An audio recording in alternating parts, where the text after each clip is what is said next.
السلام علیکم جی، کیا حال چال ہیں آپ سب لوگوں کے؟ میں امید کرتی ہوں کہ آپ سب بالکل ٹھیک ہوں گے، خیریت سے ہوں گے۔ ناول بھرم بقا باطل بائی مہر النساء شاہ میر کی یہ قسط نمبر 22 ہے۔ عالم کے جانے کے بعد بہت دیر بعد وہ ستون کی اوٹ سے باہر نکلی۔ اس کی رنگت خطرناک حد تک سفید پڑ رہی تھی، آنکھیں نیم مردہ سی، دل زور زور سے دھڑک رہا تھا۔ عالم جا چکا تھا، یا یہ کہنا مناسب ہوگا کہ وہ نکالا گیا تھا۔ کئی سالوں کے تعلق کو ختم ہونا ہی تھا۔ اس کی ماں نے اسے ہمیشہ بتایا تھا کہ عالم اس کے کیریئر کی باریکیاں ٹھیک کر سکتا ہے، جم خانے میں اس کا ٹرینر بن سکتا ہے، اسے محفوظ رکھ سکتا ہے، اس کا وجیع چہرہ تاجور کو میڈیا کی زینت بننے میں مدد بھی دے سکتا ہے، لیکن وہ کم مایہ شخص بنکش خاندان کی دامادی کا شرف حاصل نہیں کر سکتا۔ وہ کئی سال سے عالمگیر کے ساتھ تھی، اسے اپنی ماں کی ہر تنبیہ یاد تھی۔ اس نے بہت وقت پہلے ہی مان لیا تھا کہ عالم اور تاج کبھی ہم سفر نہیں بن سکتے۔ جو آج ہوا وہ یہ بھی جانتی تھی، مگر یہ ہاتھ کیوں لرز رہے تھے؟ کیوں دل سر پٹ دوڑ رہا تھا؟ کیوں جسم سے جان ہوا ہو رہی تھی؟ یہ سب تو طے شدہ تھا، پھر دل کی اس حالت کا مقصد؟ عالم، اس کے لبوں سے ٹوٹ ٹوٹ کر ادا ہوا۔ تاجور بنکش اس وقت نہیں جانتی تھی کہ انسانی منصوبوں کے اوپر ایک اور حتمی منصوبہ بھی ہوتا ہے، اور اس کے تحت بڑے خاندان کے اس تختر کے دل میں چھوٹے خاندان کے عالمگیر کی محبت بھر دی گئی تھی، جسے وہ اگلے کئی سالوں تک ایک طوق کی طرح جھیلنے والی تھی۔ تمہارے آگے بڑی لمبی زندگی ہے تاج، بہت دیر بعد تمکنت اس کا ہاتھ اپنے ہاتھ میں لیے اپنے سامنے بٹھائی کہہ رہی تھی۔ عالم ایک پڑاؤ تھا، ابتسام تمہارا مقصد، کروڑوں کی جائیداد کا اکلوتا وارث۔ بس کچھ وقت لگے گا اور تم عالمگیر کو بھول جاؤ گی۔ اداکاراؤں کی زندگی میں بہت چمک ہوتی ہے، وہ بس ایک ننھی مشل تھا جو تمہیں یاد بھی نہیں رہے گا۔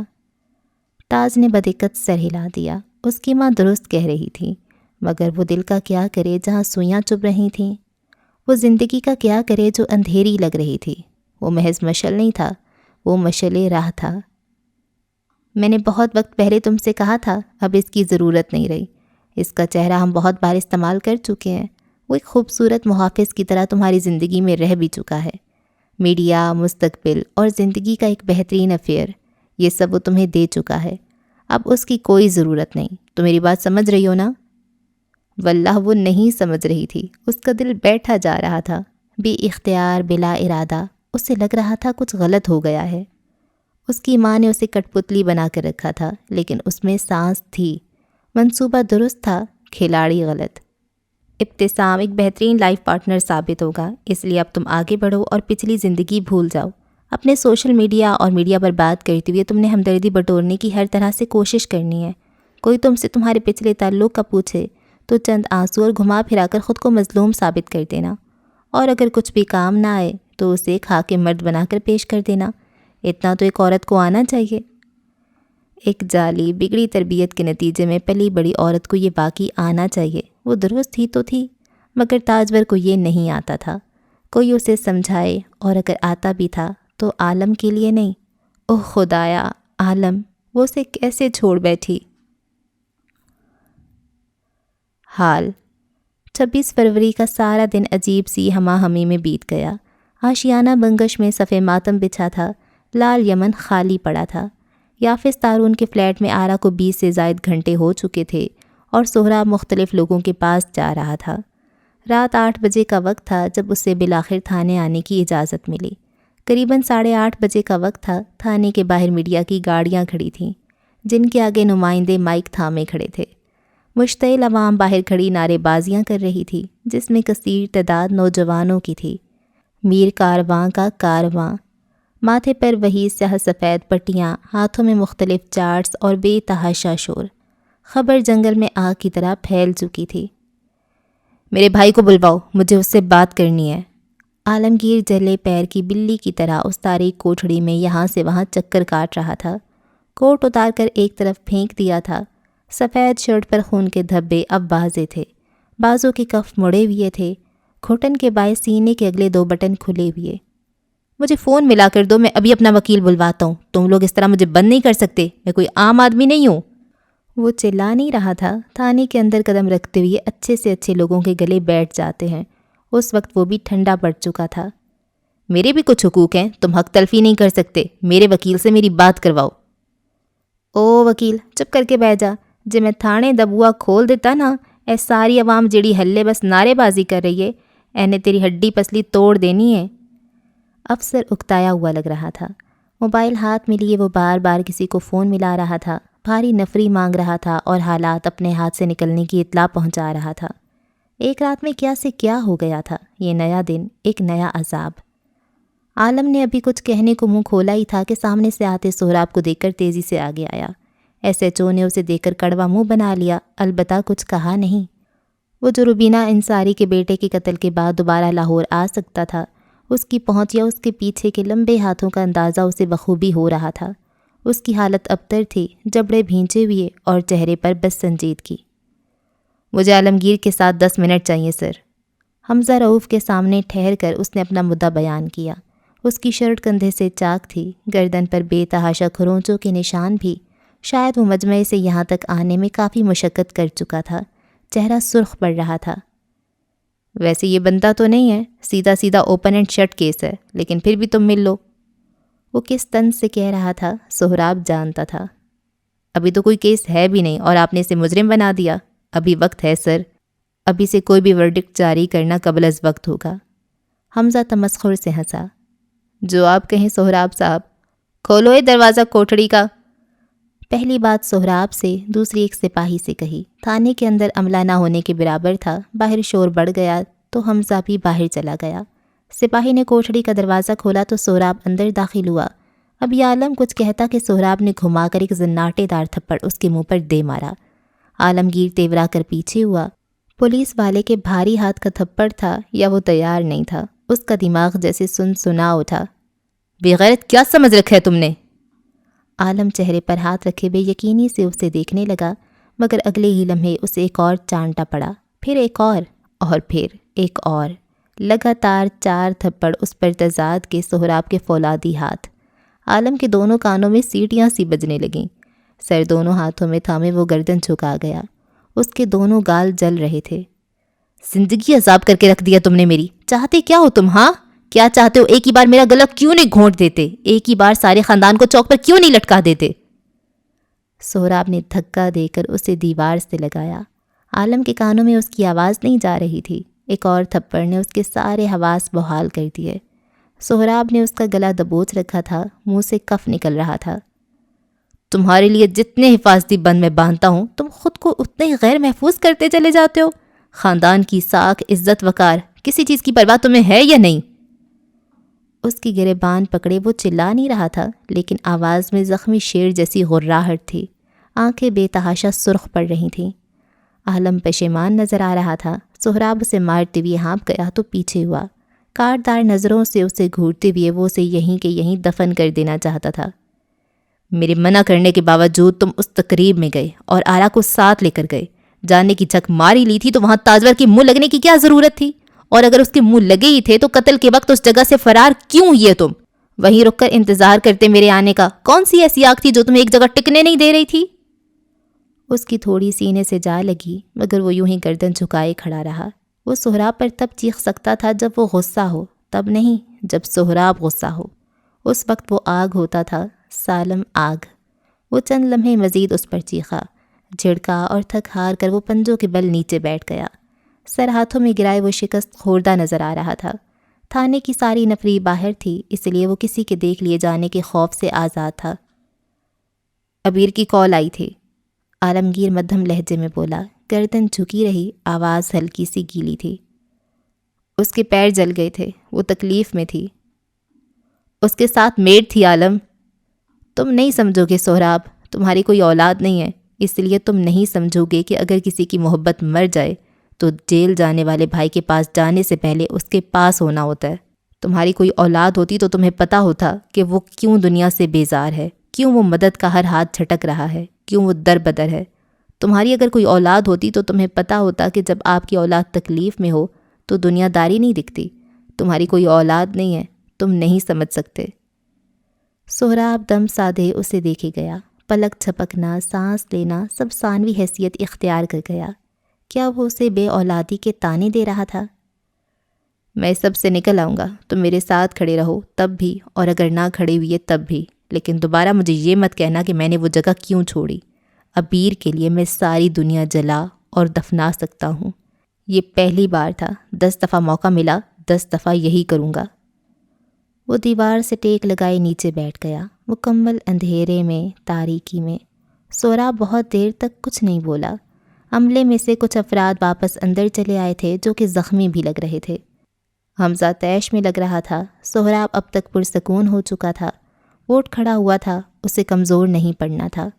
ہاں، نہیں تھی اس کی کوئی اولاد، لیکن یہ 36 سال کا مرد، وہ 25 سالہ لڑکا اور 22 سالہ لڑکی، وہ سب بھی اس کی اولاد ہی تھے۔ 5 منٹ ہیں تمہارے پاس، مجھے اس تقریب میں اپنے ایک ایک سیکنڈ کا احوال بتاؤ، عالم نے کہنا شروع کیا۔ سہراب سنتا گیا۔ اس نے ایک بار بھی عالم کو ٹوکا نہیں۔ اسے یقین تھا عالمگیر دنیا سے دغا کر سکتا ہے، اس سے نہیں کرے گا، یا شاید اب یہ یقین نہیں تھا، مجبوری تھی۔ یہ جذبات کے گڑمڑ ہونے کا وقت تھا اور وہی ہو رہا تھا۔ بس یہی ہوا تھا اور کچھ نہیں۔ تمہیں یہ کب پتہ چلا کہ وہ مر گیا ہے؟ وہیں ہسپتال میں جب سب رو رہے تھے۔ تم جانتے تو ہو میں سوشل میڈیا پر نہیں ہوں، مجھے کیسے پتہ چلے گا؟ یافس نے آخری کال میں تم سے کیا کہا تھا؟ میں نے سنا نہیں تھا، شور تھا اور میں گھر جا رہا تھا، اور اگلے الفاظ ادائیگی سے قبل حلق میں کہیں دم توڑ گئے۔ تمکنت بنگش اور شاہزید بنگش بما 2 وکلا اور 7 مزید لوگوں کے تھانے میں داخل ہو چکے تھے۔ شرٹ، کف، کندھے اس کے بھی خون آلود تھے۔ تمکنت کی آنکھیں سرخ اور سپاٹ تھیں۔ اس کے ساتھ آئے لوگ بڑے بڑے عہدیداران تھے۔ ان چند گھنٹوں میں پہلی بار عالم کو اندازہ ہوا وہ غلط جگہ پھنس گیا ہے۔ ایک بار پھر سہراب کی نگاہیں خاموش تھیں، وہ اس کے لیے تیار تھا۔ موجودہ لمحے سے چند گھنٹے قبل اندھیرے کے باعث جگہ کا تعین کرنا مشکل تھا، البتہ موبائل کی جلتی ہوئی ٹارچ کی روشنی میں دیکھا جا سکتا تھا کہ وہ کسی بس اڈے پر موجود ہے۔ سیاہ رنگ کا ایک بستہ اس کے کندھے پر تھا۔ سیاہ ٹراؤزر کے ساتھ سیاہی ہڈی پہنے وہ چوڑے کندھوں والا مرد اس تاریکی میں بس کے آنے کا انتظار کر رہا تھا۔ آرا کی کال کو 3 گھنٹے گزر چکے تھے۔ اس نے سب سے پہلے فلائٹ چیک کی، لیکن بلیک آؤٹ کی وجہ سے تمام پروازیں بند تھیں۔ اس کا موبائل بند ہونے والا تھا۔ سگنل کی خرابی کے باعث کال لگ ہی نہیں رہی تھی۔ اس علاقے کا موسم فروری اور مارچ میں بھی کافی سرد ہوتا ہے۔ اس پر تضاد کل رات برسنے والی موسلا دھار بارش نے ہر طرف جل تھل کر دیا تھا۔ ہوائیں یخ بستہ تھیں جو اس کے بدن سے ٹکراتی تو کپ کپی طاری ہو جاتی۔ وہ اندھیرے میں دور تک رہا تھا، بس کے آنے کی کوئی امید نہیں نظر آ رہی تھی۔ فون اٹھائیں چچا، بار بار نمبر ملاتے وہ اکتا رہا تھا۔ تھوڑی دیر بعد کسی نے کال اٹھا لی۔ اسلان چھجے تلے نکل کر آگے آیا۔ چچا میں اسلان بات کر رہا ہوں، یافس تارون کا بھانجا اسلان۔ وہ قصداً اونچی آواز میں چلا کر بول رہا تھا تاکہ دوسری طرف آواز جائے۔ چچا آرا اندر ہے، باہر سے کوئی بھی جائے تو آپ نے اسے اندر جانے نہیں دینا، آپ سن رہے ہیں؟ وہ عمارت کے چوکیدار سے بات کر رہا تھا۔ جی بیٹا میں یہیں باہر کھڑا ہوں، لوگ جمع ہو رہے ہیں، یہاں رش بہت ہو گیا ہے، پتہ نہیں کیوں۔ اسلان کا دل دھک سے رہ گیا۔ لوگ جمع ہونا شروع ہو رہے تھے۔ چند گھنٹوں کے اندر اندر وہ عمارت کے باہر کا منظر تصور کر سکتا تھا۔ انہیں یہ پتہ ملا کہاں سے؟ وہ بس سوچ سکا۔ کسی نے سوشل میڈیا پر خبر اڑا دی ہے کہ عالم کا گھر یہی ہے، لوگ مشتعل ہیں۔ میری بات غور سے سنیں چچا، اگر باہر زیادہ لوگ آ جائیں تو آپ آرا کو فلیٹ سے نکال کر اپنے کوارٹر لے جائیں گے، آپ یہ کر سکتے ہیں؟ آرا میری بھی بچی ہے بیٹے، میں یہاں سنبھال لوں گا، تم بس جلدی آؤ۔ اسلان کو کچھ تسلی ہوئی تو اس نے کال کاٹ دی۔ موبائل اب 10% چارجنگ کا اندیا دے رہا تھا۔ اسلان نے یافس کا نمبر ملایا جو کہ مصروف جا رہا تھا۔ تھک ہار کر وہ دوبارہ بس کا انتظار کرنے لگا۔ وہ کافی جھلاہٹ کا شکار تھا۔ بار بار جی چاہتا تھا کہ سہراب کو کال کرے، اس سے کچھ کہے، کوئی تسلی کا وعدہ، کوئی پریشانی کم کرنے والا جملہ، مگر وہ ہر دفعہ رک جاتا، نہ جانے کیوں۔ اس نے سوشل میڈیا کھولا تو ہر جگہ عالم کی وہ ویڈیو تھی جس میں اسے گرفتار کر کے ہسپتال سے باہر لے کر جایا جا رہا تھا۔ اس کی شرٹ کے دھبے بے مہر تھے۔ کہیں ہسپتال کی ویڈیو تھی جہاں افسران اسے سینے کے بل لیٹائے اس کی پشت پر باندھے ہاتھوں میں ہتھکڑیاں لگا رہے تھے۔ اس شفاق شخص کو پھانسی ملنی چاہیے، اس شخص کو زندہ جلا دو، اس نے میر کارواں کا قتل کیا ہے۔ ایک وائف کلر سے کسی کو اور کیا ہی امید ہو سکتی ہے؟ مختلف لوگ، مختلف تبصرے۔ کہیں آرا اور یافس کی ویڈیو تھی جہاں وہ آرا کو بازو کے حلقے میں لیے رش اور میڈیا کی پہنچ سے دور جا رہا تھا۔ شاہویر اور آرا کی آخری تصاویر جس میں آرا نے سفید اور شاہویر نے سیاہ رنگ پہن رکھا تھا ہر طرف چھائی ہوئی تھیں۔ مختلف گانے لگا کر لوگوں کے جذبات بھڑکائے جا رہے تھے۔ ریاست جنون، انتقام اور غم سے پاگل ہو رہی تھی۔ بس اڈے کے باہر کھڑے وہ شخص بس سوچ ہی رہا تھا کہ وہ کیا کر سکتا ہے۔ کیا اپنے گھر واپس جانا درست فیصلہ تھا؟ یہ گھر والے، یہ تعلقات، وہ تو ان سے بدظن تھا، پھر واپسی کیسی؟ کچھ دیر بعد بس آ گئی۔ سیاہ بستے والا شخص بس میں سوار ہو گیا۔ اب گھنٹے، لمحے، وقت گنا جانا تھا۔ یہ سفر اس کی ساری زندگی بدلنے والا تھا۔ اسے بار بار آرا کا چہرہ یاد آنے لگتا۔ یاد آنے والا چہرہ آرا کے علاوہ کسی اور کا بھی تھا۔ کس کا بھلا؟ ماضی۔ دنیا کے نقشے پر کئی طاقتور ریاستیں وجود رکھتی ہیں۔ انہی میں سے ایک متحدہ مملکت برطانیہ بھی ہے۔ کئی دہائیوں سے یہ ریاست طاقت، خوشحالی اور ترقی کی مثال ہے۔ نفاست اور مغروریت ان کا لبادہ۔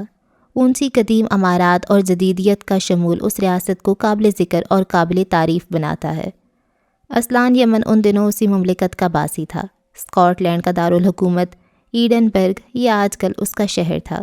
یہاں آئے ہوئے اسے تقریباً 4 ماہ ہو چکے تھے اور بالآخر وہ یہاں کی آب و ہوا کے ساتھ مانوس ہو چکا تھا۔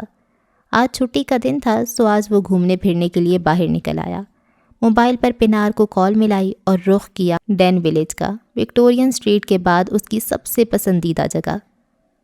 تم کہاں مصروف ہوتی ہو آج کل؟ خوشگواریت سے کہتے ہوئے وہ سرمئی پتھروں والی سڑک سے گزرنے لگا۔ آج کل وہ کافی خوش رہا کرتا تھا۔ پینار اس سے کم لڑتی تھی، اسکار اس پر حکم نہیں چلاتا تھا اور اس کی خوشی کا ایک اور راز بھی تھا۔ فی الحال وہ راز صحیح۔ کہیں نہیں یار؟ اس کی نیند میں ڈوبی آواز سنائی دی۔ یونیورسٹی، ٹک ٹاک اور کیا؟ یہ بتاؤ تم نے اسٹیکس کا کیا کیا؟ اسلان نے کوئی 1 سال قبل پینار کے چند لاکھ روپے کوئی آن لائن سرمایہ کاری میں سرمایہ کے طور پر ڈالے تھے اور منافع دگنا ملا تھا۔ نمبرز، ڈیجیٹل مارکیٹنگ اس کے بائیں ہاتھ کا کھیل تھا۔ کیونکہ آن لائن ٹریڈنگ قسمت کا کھیل تھا، لیکن اسلان کی چھٹی حص بہت مضبوط تھی۔ چند سالوں میں اس نے پینار کا پیسہ دگنا کر دکھایا تھا اور اب اسے اس کھیل میں مزہ بھی آتا تھا۔ نمبرز، ذہانت کو استعمال کر کے جو ستائش اسے ملتی تھی وہ اسے مزہ دیتی تھی۔ ایک خوشخبری دینی تھی تمہیں۔ کافی کا کپ لبوں سے لگاتے وہ گلیوں سے نکل کر اس طرف آیا جہاں ایک نہر بہہ رہی تھی۔ پانی کا ہلکا ہلکا شور گفتگو کا حصہ بن گیا۔ جو کوئن میں نے تمہارے لیے خریدی تھی اس کی قیمت اب آسمان کو چھو رہی ہے۔ تم ملینئر بننے والی ہو پینار سکندر۔ کئی لمحے دوسری طرف سناٹا چھا گیا۔ بولنے کو الفاظ کیا حرف بھی نہ بچا۔ اس کی زبان کو لکوا لگ گیا تھا۔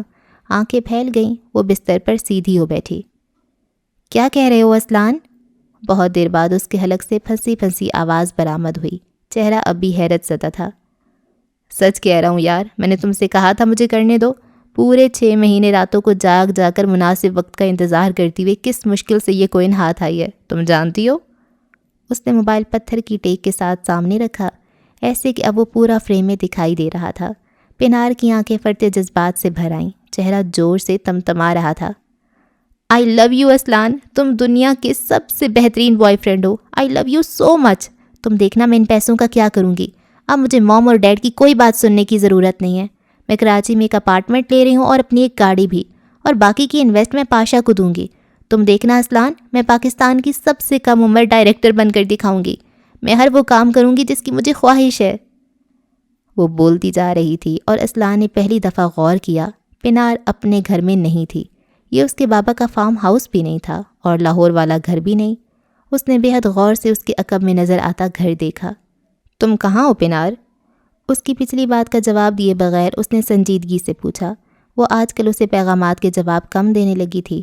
اسلان سے اس کا جھگڑا کم ہو گیا۔ پچھلی دفعہ جس بات کو لے کر ان کے درمیان رنجش در آئی تھی وہ بھی اب کم ہونے لگی تھی۔ شاید یہ فاصلے کا سر تھا، جو بھی تھا۔ اسلان ضمیر کی قید سے آزاد محسوس کرنے لگا تھا۔ کم از کم وہ پینار سے ملنے کے بعد خود سے گھن نہیں کھاتا تھا۔ فاصلہ اسے کھلتا تھا لیکن وہ مطمئن تھا۔ میں تمہیں بتانا بھول گئی تھی، میں آج کل کراچی میں ہوں۔ پاشا مجھے ہدایت سازی سکھا رہا ہے۔ اسلان کے چہرے کا سارا خون نچڑ کر اس کے چہرے پر آ گیا۔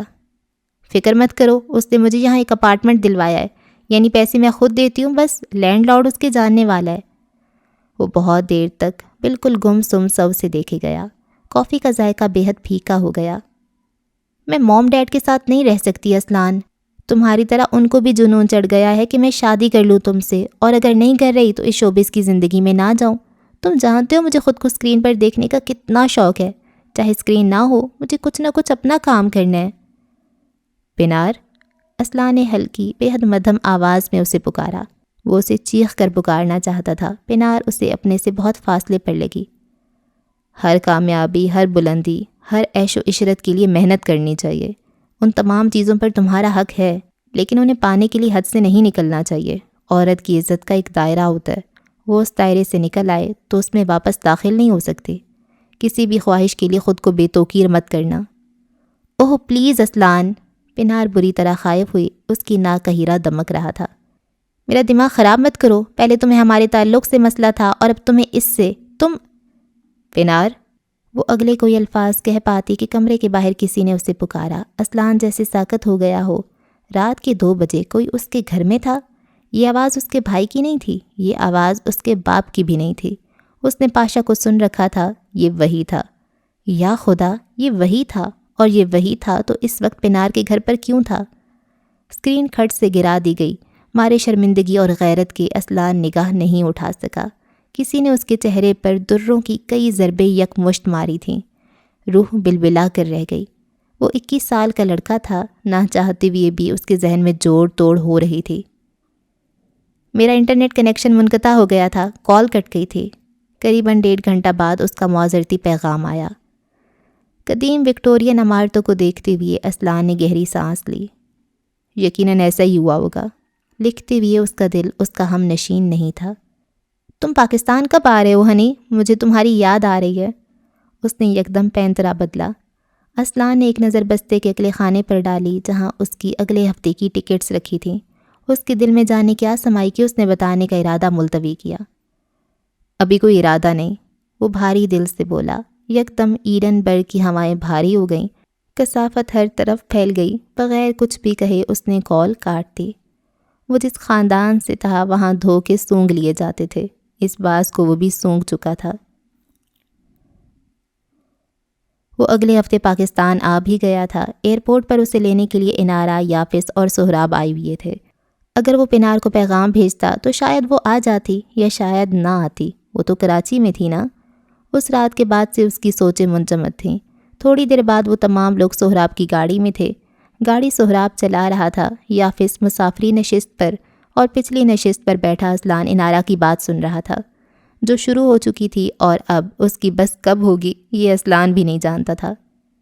ویسے تو آنٹی نصرت کو کبھی ہمارا خیال نہیں آیا، اب جب بھائی تم باہر گئے ہو تو پتہ کیا کہہ رہی تھیں؟ کہتی ہیں کہ اسلان کا رشتہ تو خاندان میں ہی دیکھنا۔ وہ تیز تیز ہاتھ اٹھا اٹھا کر بول رہی تھی۔ اسلان اس کی ہر بات سنتا تھا۔ محلے کی کسی گھر کی شکایت، کہیں کسی گھر میں ہوا نیا رنگ و روغن، کسی دوست کی منگنی کا قصہ، اس کی بڑی بہن کی شادی، یا پھر اس کی پڑھی ہوئی نئی کتاب کا ہیرو۔ بس نئی کتاب کے ہیرو کے ذکر پر بعض دفعہ وہ سرخ پڑ جاتا۔ بھائی تمہیں پتہ ہے میں نے ایک نئی کتاب لی ہے اور اس میں جو ہیرو ہے وہ ویئر وولف ہے۔ اب آنٹی نصرت کا قصہ چھوڑ کر اسے کچھ اور یاد آ گیا۔ اسلان سنتا گیا، ایسے جیسے اس سے زیادہ ضروری بات کوئی ہو ہی نہ۔ وہ اسے جواب کم دیتا تھا، ہاں البتہ بات پوری سن لیتا تھا، توجہ اور انہماک سے۔ وہ کتنے سال کا ہے پتہ ہے؟ یہ سب چھوڑو تو مجھے یہ بتاؤ کالج کا کیا بنا، تمہارا داخلہ ہوا یا نہیں؟ آرا کڑوی شکل بنا کر پیچھے ہوئی۔ اسلان کو یوں دیکھا جیسے کہہ رہی ہو، بھائی نہ ہوتے تو تمہیں بتاتی۔ لے لیں گے داخلہ، ہماری کون سی عمر نکلی جا رہی ہے؟ اس نے بے فکری سے گردن ڈھلکا دی۔ آپ بتائیں کیسی رہی پھر پڑھائی؟ اسلان کے لب ہلکی سی مسکراہٹ میں ڈھلے۔ اس کی بات کا جواب دیے بنا اس نے آرا کا پسندیدہ قصہ چھیڑا۔ ترچھا ہو کر اب وہ اسے دیکھ رہا تھا۔ اچھا یہ بتاؤ، یہ جو ویئر وولف ہے اس کی ہیروئن کی عمر کیا ہوگی؟ 18 سال۔ وہ ترنت بولی۔ اس کے بال پتہ ہے کیسے ہیں؟ میرے جیسے رف کرلز۔ وولف جب بھی اسے دیکھتا ہے اس کی ساری طاقتیں اسے واپس مل جاتی ہیں۔ اس کا پاور پوائنٹ ہے وہ۔ کیوں، لڑکی ہے یا بجلی کا کھمبا؟ جی نہیں، ویئر وولف اس سے محبت کرتا ہے۔ استغفر اللہ، یہ بھیڑیے کن کاموں میں لگ گئے ہیں؟ اسلان نے مسکراہٹ دبا لی۔ اب یہ عاشقی کریں گے تو جنگل ان کے باپ نے سنبھالنے۔ جنگل سنبھالنا شیر کا کام ہوتا ہے؟ اچھا یعنی بھیڑیا وہاں بھی مفت کی روٹیاں توڑتا ہے؟ آرا نے تعصب سے نفی میں سر ہلایا، دونوں ہاتھ سینے پر باندھے اب وہ چہرہ کھڑکی کی طرف موڑ گئی۔ تازہ کرش کی بےزتی برداشت نہیں ہو سکی۔ تم سے بات کرنا ہی فضول ہے، وہ بڑبڑائی۔ ناراضی سے ہی کم از کم اس کی زبان بند ہوئی تو اسلان نے سکھ کا سانس لیا، پھر اپنے کندھے والے چھوٹے بیگ پیک سے کتاب نکالی، موٹے قدیم گتے والی بھاری کتاب جس کے گرد پاکستانیوں کی محبوب شاپر چڑھی تھی، وہی جسے گورے ببل ریپ کہتے ہیں، اور ہم پٹاخوں والی تھیلی۔ میں ایک پرانے بک سٹور پر گیا تھا، یہ وہاں سستی مل رہی تھی تو اٹھا لی، تمہیں چاہیے کیا؟ سیاہ سنہری سرورق والی کتاب اس نے آرا کی گود میں ڈال دی۔ انداز بڑا سرسری تھا، وہ جو کھڑکی سے باہر دیکھ رہی تھی یکدم سیدھی ہوئی، اپنی گود میں پڑی اس کتاب کو دیکھا اور حلق کے بل چیخی۔ تینوں مردوں نے بے اختیار کانوں میں انگلیاں ٹھونس لیں، سہراب نے تو لب بھی بھینچ لیے۔ یہ ایڈیشن تو پورے پاکستان میں کہیں نہیں ملتا، او مائی گاڈ یہ تمہیں کہاں سے ملا؟ یا اللہ یہ تو اتنا مہنگا بھی تھا، بھائی یہ تمہیں کہاں سے ملا؟ وہ اب باقاعدہ اسلان کا کندھا دبوچے اس کا رخ اپنی طرف کیے بے حد جوش سے پوچھ رہی تھی۔ اس کے ناخن اسلان کو چبھ گئے۔ تم کتنے اچھے بھائی ہو یار، جہنم میں گیا وہ ویئر ولف، یہ دیکھو اس کا کور دھوپ میں کیسے چمک رہا ہے۔ وہ کھڑکی کے سامنے کتاب کو رکھے کتاب کے سرور کی تعریفوں میں گم تھی، ایک مٹھی سے اسلان کی شرٹ کا بازو ہنوس دبوچ رکھا تھا۔ یہ کتاب دینے کا بہت غلط وقت تھا، جذبات سے خالی سڑ کر جلا ہوا آدمی بس اتنا ہی بولا۔ آج تو آرا کو اس کے یہ چند الفاظ بھی امرت لگے، اور کلفتوں کے دور میں اس کے چہرے کی مسکراہٹ اسلان یمن کے لیے طمانیت تھی۔ گھر پہنچ کر کھانا کھانے کے دوران وہ الجھا رہا، پنار اس کا فون نہیں اٹھا رہی تھی اور یہ کئی ماہ سے ہو رہا تھا۔ آج بالآخر اسلان نے اپنے کسی دوست کے توسط اس کی لوکیشن نکلوائی تو معلوم ہوا کہ وہ اسلام آباد میں ہی ہے، مگر اسلام آباد میں ہوتے ہوئے اس سے اپنے گھر کی بجائے کسی اور کے گھر ہونے کی وجہ اسلان کو سمجھ نہیں آ سکی۔ لان میں بیٹھے وہ کافی دیر تک اس کے رویے کے متعلق سوچتا رہا، کیا وہ براہ راست اس سے سوال کرے، خاموش رہے، یا پھر کیا؟ بالآخر وہ ایک نتیجے پر پہنچا۔ کچھ دیر بعد وہ اسی عمارت کے باہر کھڑا تھا جہاں کی لوکیشن اسے موصول ہوئی تھی۔ بارش تڑا تڑ برس رہی تھی، وہ بغیر کسی چھاتے کے سامنے والے گھر کی اوٹ میں کھڑا تھا۔ لوکیشن کا سبز نقطہ اسے منزل کی نشاندہی کر رہا تھا۔ اسلان نے وہیں کھڑے ہو کر پنار کو کال ملائی، دل ہی دل میں وہ بہت برا محسوس کر رہا تھا۔ اس نے آج تک پنار پر شک نہیں کیا تھا۔ پنار کیا، اس نے اپنی بہن یا کسی بھی اور عورت پر کبھی کسی قسم کے شک و شبہات نہیں رکھے تھے۔ اسلان یمن کے نزدیک ہر عورت اتنی باوقار تو تھی ہی کہ وہ ان کے کردار یا اعمال پر شک نہ کرے، مگر آج اس نے سر جھٹکا۔ جہاں اس کم سنی کی محبت نے کئی حدود اڑوائی تھیں، وہیں ایک اور سہی۔ کال کا جواب خلاف توقع آ گیا۔ اسلان کے دل کی دھڑکن بے اختیار تیز ہوئی۔ اس نے خود کو بے تحاشا ملامت کی۔ وہ یہاں کسی دوست کے گھر آئی ہوگی، اسے یہاں نہیں آنا چاہیے تھا۔ اس کا اپنے والدین سے جھگڑا بھی تو ہو سکتا ہے۔ ہیلو پنار، تم کہاں ہو؟ موبائل فون ہاتھ میں لیے وہ بالکنی میں آ کر کھڑی ہوئی۔ اسلان کی نگاہ اوپر کی اور اٹھی تو پلٹنا بھول گئی۔ وہ گہرے سرخ رنگ کے سلک گاؤن میں ملبوس تھی، بازو ندارت، گلا گہرا اور گھٹنے کے قریب پنڈلیوں تک لباس چاک۔ اسلان یمن کو پانی کے قطرے تیزاب کی طرح جھلسا کر چلے گئے۔ اس کے بدن کا ہر حصہ خاکستر ہوا۔ وہ پتھر کا بت بنا اوپر دیکھ رہا تھا۔ وہ تو اونچائی پر تھی، پھر اتنی گری ہوئی کیوں لگی؟ میں گھر پر ہوں، مام اور ڈیڈ کے ساتھ۔ کیا ہوا؟ اسلان کے حلق سے کوئی آواز نہیں نکلی۔ اس کی آنکھیں ایک جگہ پتھرا گئیں جب اس نے کمرے سے ملحقہ بالکنی کا دروازہ کھول کر پاشا کو پنار کے عقب میں کھڑے ہوتے ہوئے دیکھا۔ اس کے روم روم میں چونٹیاں دوڑنے لگیں۔ تیزاب کیا جلاتا ہوگا، کوڑے کیا ہی اثر رکھتے ہوں گے۔ سامنے منظر نہیں تھا، آگ کا گڑھ تھا جس میں وہ سارے کا سارا ڈوب گیا۔ اسلان جلدی بولو، کیوں کال کی تھی؟ اس نے اسلان سے کہا، پھر نزاکت سے اپنا ہاتھ پاشا کے ہاتھ میں دیا۔ وہ بغیر کچھ کہے ٹکر ٹکر اس کا چہرہ تکتا رہا۔ وہ جس کی محبت میں اس نے اللہ اور اس کے رسول صلی اللہ علیہ وآلہ وسلم کے احکام پیچھے چھوڑ دیے، وہ تو خود نری منکر تھی۔ آگ کا وہ گڑھا جہنم کا گڑھا تھا، وہ جیتے جی جہنم سے ہو آیا۔ یہ تم نے کیا کیا پنار؟ اس کے حلق سے الفاظ نہیں آہ نکلی۔ پنار سکندر کرنٹ کھا کر سیدھی ہوئی، آس پاس دیکھا، گہرے اندھیرے میں اسے کوئی نظر نہیں آیا۔ اسلان کو احساس ہوا، بر وقت بے اختیار احساس ہوا، جو محبت حد توڑوائے، ذلیل کروائے، زانی بنائے، والدین کے خلاف لے جائے یا موجودہ دور کا بت بن جائے، وہ ایک نہ ایک دن بخت میں خواری لکھے ہی لکھے۔ اسلان، تم کیا کہہ رہے ہو؟ اس نے پاشا سے ہاتھ چھڑوایا۔ موبائل والا ہاتھ پہلو میں گرائے وہ قدم قدم چلتا اوٹ سے نکل کر سڑک کے عین بیچوں بیچ آ کر کھڑا ہو گیا۔ بجلی زور سے چمکی اور جو دکھائی دیا وہ ایک عورت سے شکست کھایا ہوا مرد تھا۔ بارش نے اس کا بھرم رکھ لیا یا شاید آنکھیں صحرا ہو چکی تھیں، کچھ سمجھ کہاں آ رہا تھا۔ 3 سال کا تعلق 3 پل میں کوڑی کا ہو کر رہ گیا۔ اسلان، میں نے کچھ نہیں کیا، میں تمہیں سب سمجھاتی ہوں، وہ نیچے دیکھتی فک ہوتی رنگت کے ساتھ بولی۔ کوئی لابہ تھا جو اسلان کے اندر بھر گیا۔ وہ آگے بڑھا، دروازے پر کھڑے محافظ نے اسے روکنے کی کوشش کی۔ اسلان نے اس کی منہ پر زوردار مکہ مارا۔ وہ تیز تیز قدم اٹھاتا کسی زخمی شیر کی طرح اندر جا رہا تھا۔ اندر کمرے میں آ کر اس نے دیکھا کہ پاشا اپنا سامان اٹھا رہا تھا۔ وہ شاید کیمرے میں آ جانے کے خوف میں تھا۔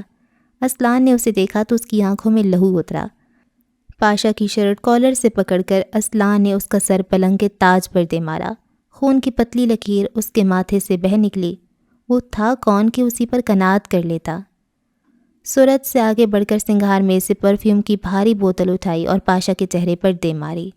وہ گرا کر پیچھے ہوا تو اسلان نے اس کی پشت پر لات مار کر اسے گرایا۔ اس کے گرنے سے فانوس تار سمیت فرش بوس ہوا۔ وہی تار کھینچ کر فانوس سے جدا کرتے ہوئے وہ کوئی وحشی جانور لگ رہا تھا۔ اگلے ہی پل وہ اسی تار سے پاشا کے سارے جسم پر اپنی پوری قوت سے ضربے مار رہا تھا۔ 1 2 3 4، ہر ضرب کے ساتھ پاشا کی فلک شگاف چیخیں ابھرتیں۔ ہاتھ کیسے لگایا؟ تم نے اس سے ہاتھ کیسے لگایا؟ وہ مارے جاتا اور کہے جاتا۔ اس پر کوئی جنون طاری تھا۔ اس کا یہ روپ پنار نے پہلی بار دیکھا تھا۔ وہ تو چپ چاپ رہتا، اسے سنتا اور بس اپنی ذہانت دکھا دیتا تھا۔ بہت کم مسکراتا، بہت کم اختلاف کرتا، بعد اختلاف بھی دھیما پڑ جاتا، جھک جاتا۔ یہ لڑکا کون تھا؟ وہ دیوار کے ساتھ لگی تھر تھر کانپ رہی تھی۔ اسلان جب اسے مار مار کر ہانپ گیا تو پیچھے ہوا۔ پاشا گہری گہری سانس سے لے رہا تھا۔ اس کا شب خواب کا لباس جگہ جگہ سے پھٹ گیا تھا۔ چہرے اور جسم پر نیل پڑ چکے تھے۔ وہ پیچھے ہوا، بال ماتھے پر بکھرے ہوئے، تنفس بے ترتیب اور چہرہ سرخ۔ وہ کتنے ہی لمحے خون آشام نظروں سے اسے دیکھتا رہا، پھر پلٹ کر پنار کو دیکھا جس کی آنکھوں میں بے تحاشا خوف تھا۔ وہ اسلان کو دیکھتے ہوئے پیچھے ہو رہی تھی۔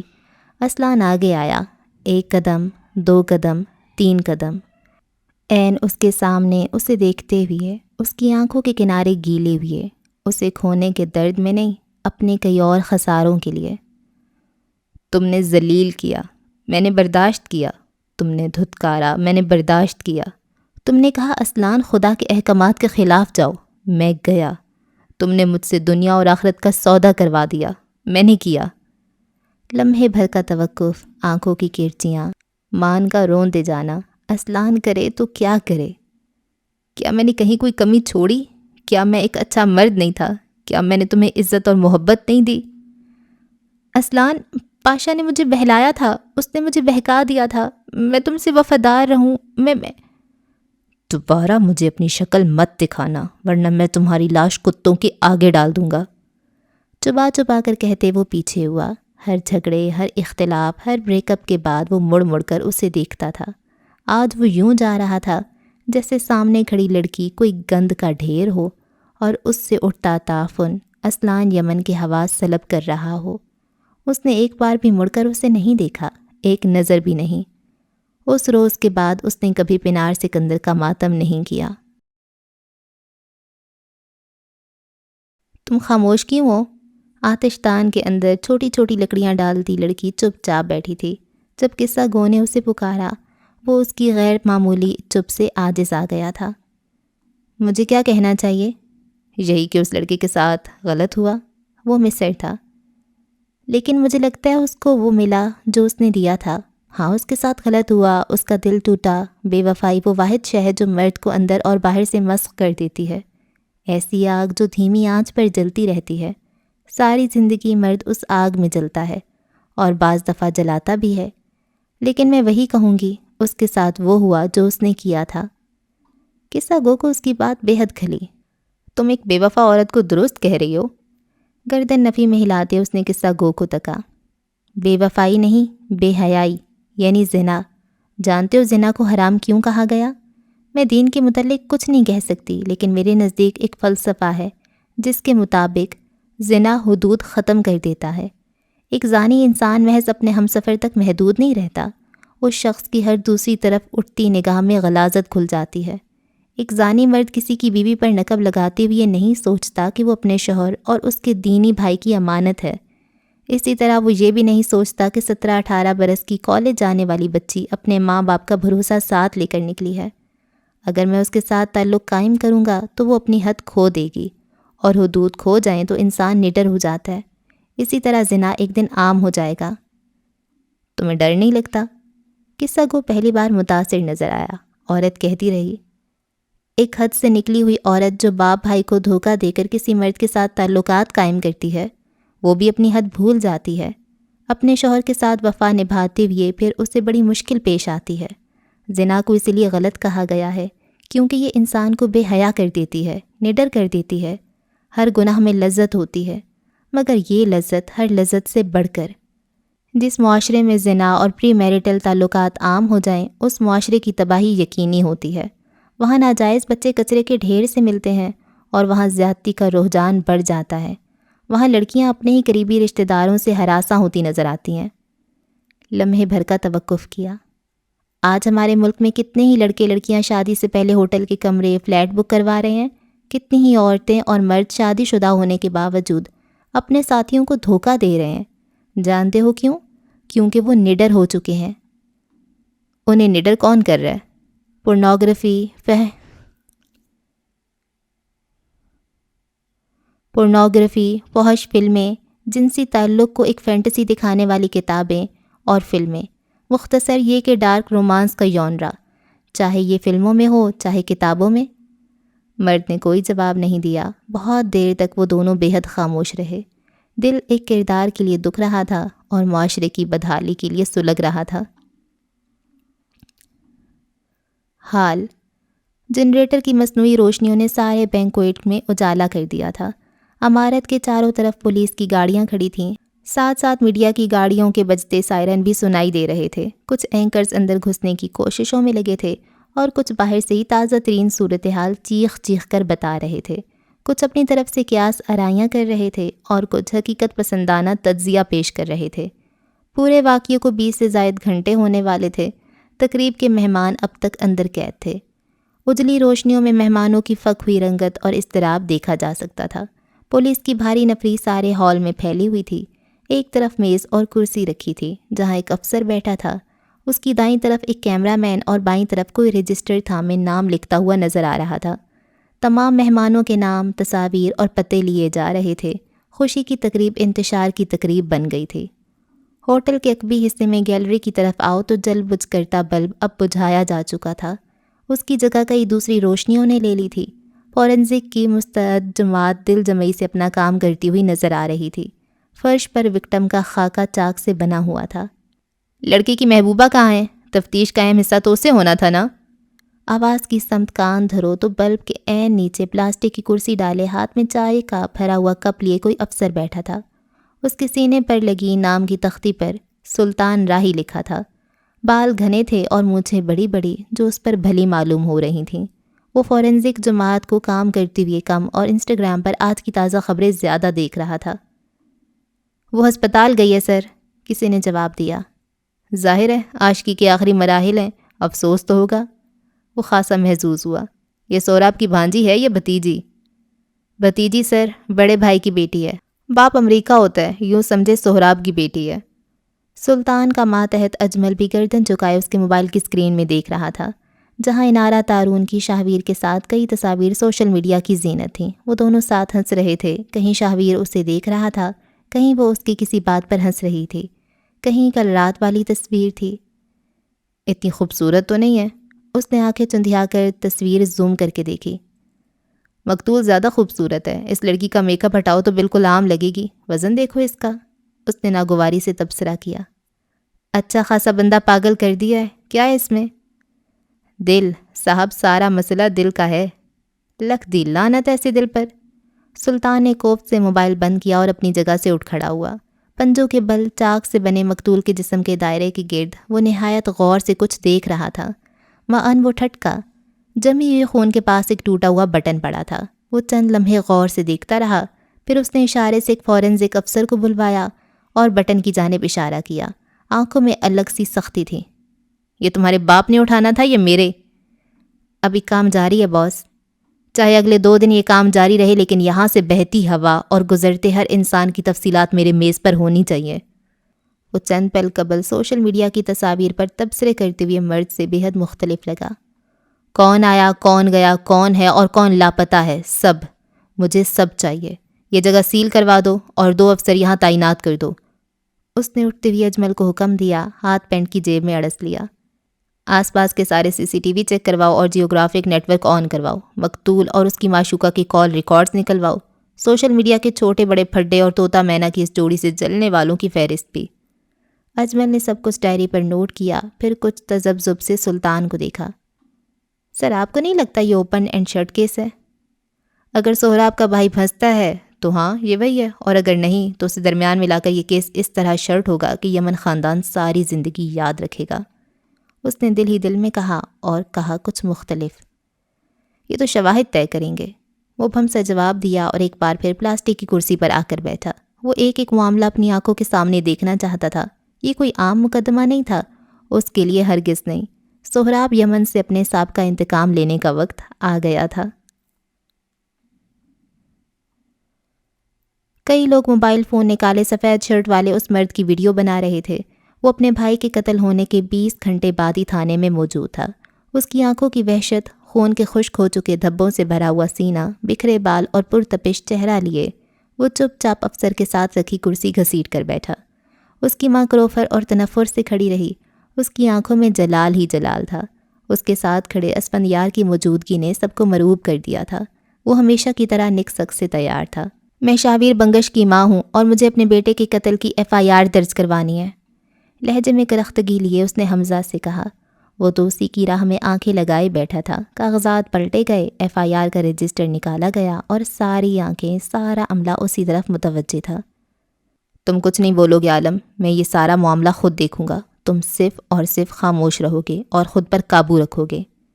سارا قصہ سننے کے بعد وہ اپنی جگہ سے اٹھا، چہرے پر ہاتھ پھیرا اور عالم کو دیکھا۔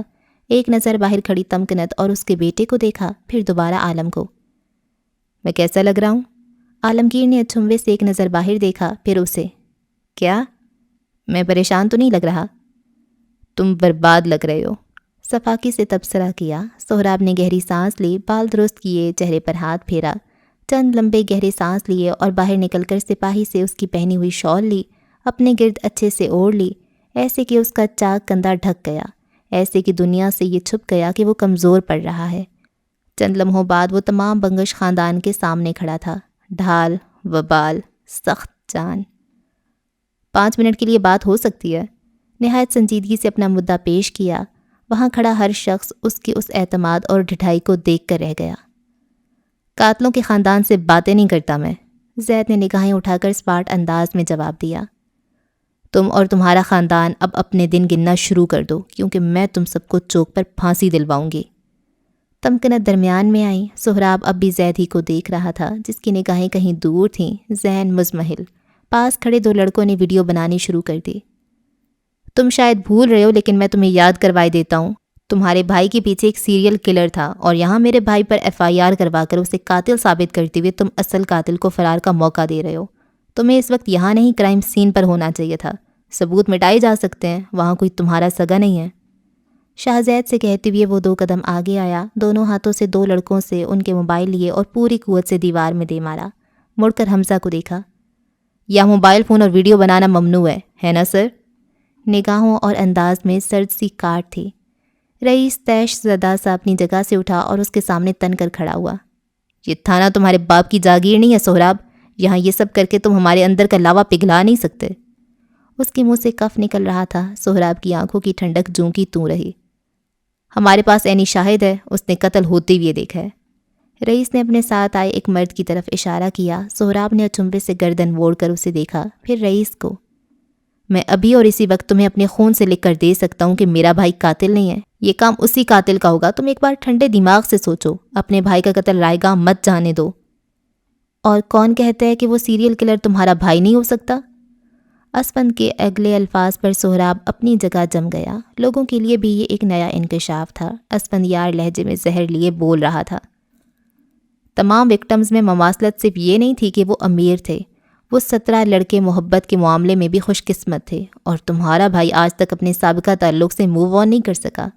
وہ 3 عورتوں کا قاتل ہے، وہ 3 عورتیں جو اس کی زندگی میں ایک خلا کو پر کرنے آئی تھیں، لیکن تمہارے گھٹیا ماضی میں گھرے ہوئے عورتوں سے نفرت کرنے والے بھائی نے ان تینوں عورتوں کو مار دیا ہے۔ Open and shut case. Hamza نے ایک بار پھر لقمہ دیا۔ اندر عالمگیر اپنی جگہ ساکت ہو گیا، سہراب جیسے بے زبان ہو گیا ہو۔ وقت کی کوئی نادیدہ گھڑی تھی جو ان کے سروں پر لٹک گئی۔ ٹک ٹک ٹک۔ ہر گزرتا لمحہ انہیں موت کے قریب کرنے لگا، ہر گزرتا لمحہ بربادی، تباہی کے قریب۔ اگر اب تم میرے کسی بھی معاملے میں آئے تو FIR میں تمہیں قاتل کا تعاون کار اور عدالت میں تمہیں اس قتل کا سرغنہ نہ کروایا تو میرا نام بدل کر رکھ دینا۔ تمکنت نے انگلی اٹھا کر اسے تنبیہ کی۔ اندر کھڑے عالم کو لگ رہا تھا کہ سہراب اس نئے انکشاف پر ساکت ہوا ہے۔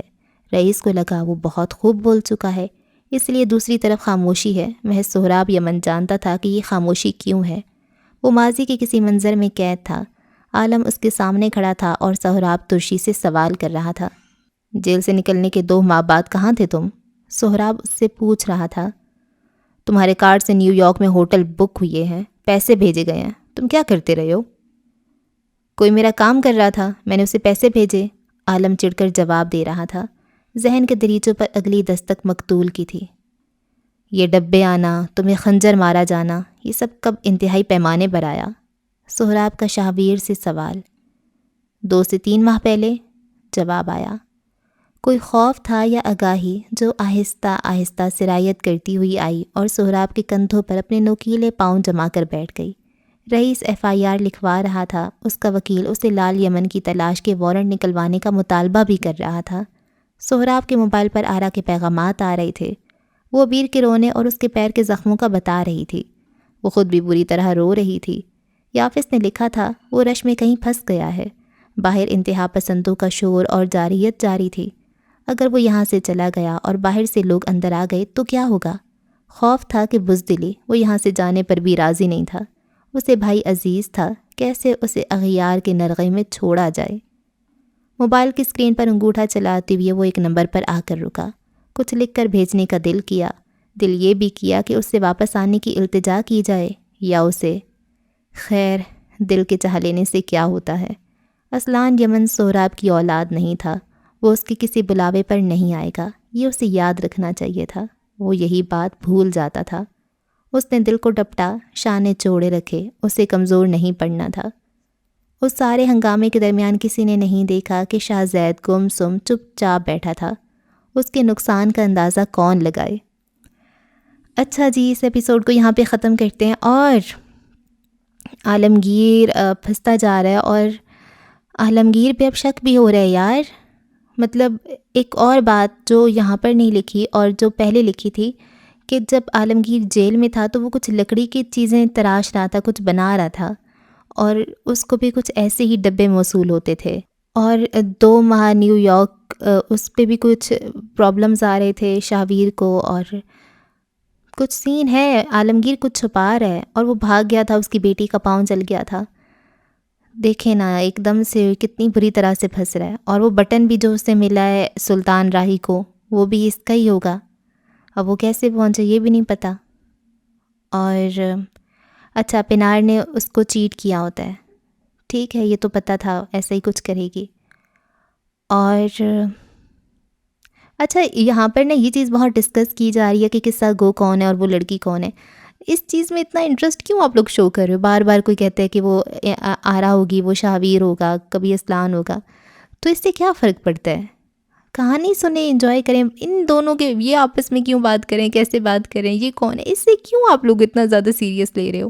آرا ہے، شاہویر ہے، کوئی اور کیا پتہ، دو کیا پتہ ان کی اولاد ہو کیا پتہ کون ہو، کیا فرق پڑتا ہے؟ چھوڑیں اس بات کو، کہانی انجوائے کریں۔ کہانی بہت مزے کا موڑ لے چکی ہے اور بہت مزہ آ رہا ہے۔ اسلان واپس آ رہا ہے، شاہ اور یہ عالم کے خلاف ہو رہے ہیں، حالانکہ یہ بھی تو سوچے نا کہ اس کے پیچھے سیریل کلر تھا، پر سیریل کلر بھی تو عالم ہو سکتا ہے۔ تمکنت کو بہت سارے غصے ہیں، حالانکہ تمکنت نے عالم کے ساتھ برا کیا ہوا ہے، اور تاجور نے جو تھوڑی بہت کسر رہ گئی تھی نا ماضی میں جو عالم کے ساتھ اس نے کیا تھا، وہ اب پوری کر دی ہے کہ خود گرتی ہے اور کہتی ہے اس نے مجھے دھکا دیا، مجھے بے اولادی کا طعنہ مارا ہے۔ تو بی بی تم نے کوئی کسر چھوڑ دی تھی؟ حد ہو گئی ہے۔ اور کیا ہوا ہے؟ ہاں بس، اور کہانی چل رہی ہے، بیچ بیچ میں ماضی آ جاتا ہے تو میں تھوڑی ڈسٹرب ہوتی ہوں۔ میں کہتی ہوں یا تو پہلے ماضی ہو جائے، یا تو پہلے فیوچر ہو جائے، یا پریزنٹ ہو جائے۔ یہ بار بار وقتوں میں پیچھے جانا وہ پریشان کرتا ہے۔ اور جی آپ بتائیں، آپ کو کیسا لگ رہا ہے؟ مجھے تو بڑا مزہ آ رہا ہے۔ اگلی قسط میں ہوتی ہے ملاقات، رکھیں دعاؤں میں یاد۔ اللہ حافظ۔